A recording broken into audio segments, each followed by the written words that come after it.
আসসালামু আলাইকুম। আপনারা কেমন আছেন? আশা করি সকলেই আপনারা ভালো আছেন। প্রিয় ভাই ও বন্ধুরা, আপনাদেরকে যে গাছটি দেখাচ্ছি, তো প্রিয় ভাই ও বন্ধুরা, এই গাছটির নাম হচ্ছে বেগুন গাছ।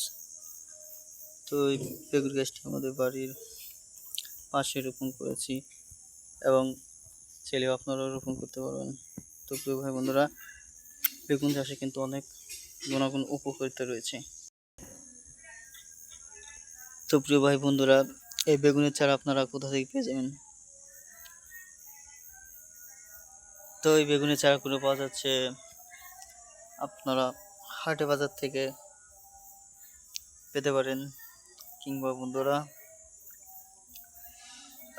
যেখানে বেগুন গাছের চারা রোপণ করা হয় সেখান থেকে খোঁজ করে নিলে আপনারা বন্ধুরা পেয়ে যাবেন। তো বন্ধুরা, বেগুন গাছের চারা রোপণ করা একটি নিয়ম রয়েছে, সেই নিয়মটি এখন বলে দিচ্ছি।